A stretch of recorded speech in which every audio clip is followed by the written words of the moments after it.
So I wanted to make another video about this Super Bowl, and I was trying to think, is there anyone else who I could really think of that I didn't make a video on that I should make a video on? And then I realized, oh yeah, that Tom Brady guy. Maybe I should have made a video about him. That could have been smart. In fairness to myself, I did make sort of a general thoughts video where I talked plenty about Brady, so that's why I didn't make the full video. But still, I figured let's actually make a video about, the greatest of all time winning his 7th Super Bowl ring. So we'll start off with this play. What's going to happen is that it's going to be a cover 2 man play. And what's really amazing about Brady, and part of I think just sort of the shift from me watching some college tape to me now watching Tom Brady, it makes it just seem even more like insane. It's like they don't even play the same sport, how good Brady is at some of this stuff of just these mental reads. So cover 2 man, there's going to be 2 double teams essentially on this play, and what Kansas City is going to take away is going to end up being Godwin and Evans. So it'll be like that, where it's not a double team in the sense like you're just going to run up and make sure you cover him no matter what. It's more of a, if you see these guys run further deep, then you crash in, take them away. Kansas City likes to do stuff like this.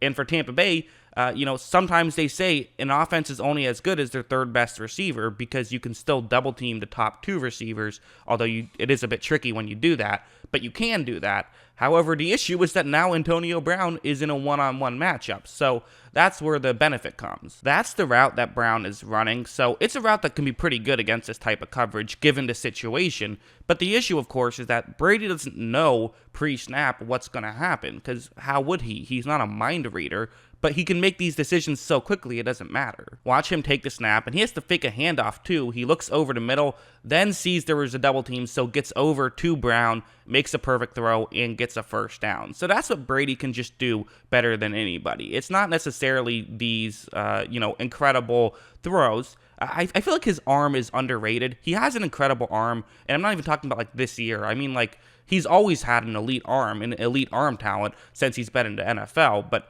it's also his mental stuff that's really what sets him apart, which I think we all kind of knew, but that's an example of it. Like, I like this play too. This was Gronkowski's 2nd touchdown of the game, and it's going to be a man coverage play, which is something funny about this play actually, is that when I was doing my live stream, when it started, I said find a tight end once I saw it was man coverage, just because that was working. That's something that we knew before the game that could be effective. Against man, tight ends could end up getting open. And so watch how Brady takes a snap, runs a play action, looks to Gronkowski, then Brate, then back to Gronkowski, who gets open in a bit of a scramble drill type thing. It's not really a scramble drill. It's just the offensive line doing such a good job of blocking. Brady had all day, so Gronkowski finished his route and then was able to get open further towards the middle, which wasn't a part of his route. Again, that's good offensive line blocking and a great job from Brady of just surveying the whole field, and the second someone finally got open, making that throw. It's really Madden-like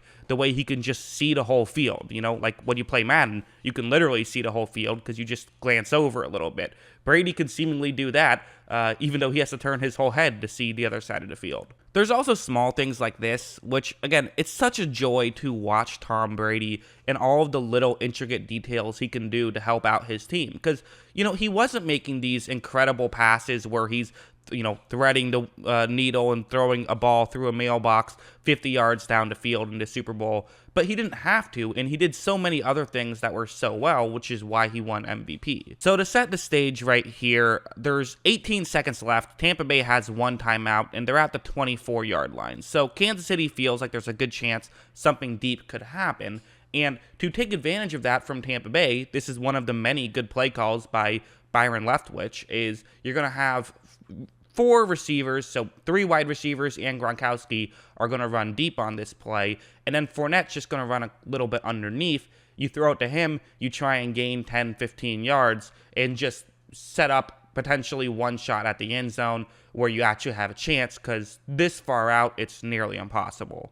But watch how Brady looks up, down the field, and at the last second, right before he ends up throwing that football, he looks at Fournette. It's such a late shift to when he finally actually looks at Fournette. He's doing a great job of looking downfield, and it's almost at the same time of looking at Fournette and making the throw. So it just kind of goes to show he can make these decisions quickly. He throws it there, and At the same time, how often have we seen Brady throw an interception in a dumb way with a play like that? Almost never. So you know that he is still looking there. He is still making that decision. It's just that quickly that he can make his decisions. It's incredible. There was a play like this, which I actually really love this play because this isn't the first time they ran it against Kansas City. They ran it in their Week 12 matchup as well. That time it was with Ronald Jones. This time it's Leonard Fournette.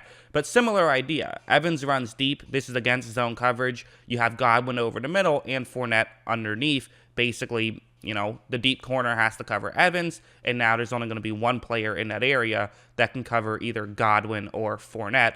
And when you run the play action, this could get Godwin open further deep. If the linebackers then, run back to cover Godwin, you flip it to Fournette. So that's Brady's read, really. First read, look at Godwin. If he's not open, flip it to Fournette. And once this play starts, they bite into play action a little bit. So now you see the Kansas City linebackers, their backs are turned. They're running to try and keep up with Godwin. Now, Brady might be able to thread the needle right here. This isn't an obvious situation to not throw it, but Brady sees this and realizes, oh, well, in this situation, Fournette's going to be wide open, so why even make that throw down the field? Just flip it to Fournette. That's what Brady does, and it's also a perfect throw to allow Leonard Fournette to run with the football as much as possible and to gain about as much yards as they would have gained by trying to force it to Godwin, but there's no risk on this one, whereas if you throw it to Godwin and underthrow it, that could be an interception. So it's no risk, but still the same amount of a reward. So that's a great decision by Brady. To think about 2019, Jameis Winston, he makes that throw over the middle instead of checking down. So I think that's part of the difference between those two guys. And finally, one more, because I'm showing a lot of high IQ plays, but I gotta just show one that was just a good throw from him. He did have a couple in the Super Bowl. It was mostly his IQ, I would say, but some good throws in there as well. This one, it's quarters coverage they're going up against. Gronkowski's going to run over the middle. And again, I believe this is the right coverage. I could have it wrong, but the only reason I think that it might be wrong is because of how Tyrann Mathieu is going to react. But this is what it looks like to me. Brady takes a snap, runs a play action, and it looks like Mathieu bites on the play action, which means that Gronkowski is completely wide open. So either way, someone blew this coverage. I don't know if it was Tyrann Mathieu or if it was someone else, but someone blew the coverage, and Gronkowski is open. But what's going to be great about this throw isn't just the fact that he's going to hit Gronkowski, because he should hit Gronkowski. Watch how he gets it to Gronk to where he can then just turn his shoulders and run, and he nearly picked up a touchdown, and if he did, it would have been largely because of that throw, which allowed Gronkowski to continue moving, and it almost seemed like he was just grabbing the baton from behind him, just an incredible throw from Brady. So, yeah, my hot take, Tom Brady, really good at football, and he was great in the Super Bowl. He really was. I know that he's had better days, and I think that usually when you see a quarterback win Super Bowl MVP, you want it to be like when Nick Foles won it, and it was just clear, obvious, Nick Foles absolutely deserved it that year type of thing. It's not always that case. Sometimes there are instances where you have to debate a bunch of different people, and if you're going to have to debate 5 different people, and one of them is the quarterback's going to win it. That's just the way it goes. But I also think he was just really deserving. He was incredible. That's what I think. What do you guys think? Let me know in the comments below. Always love hearing from you. And of course, as always, thanks for watching.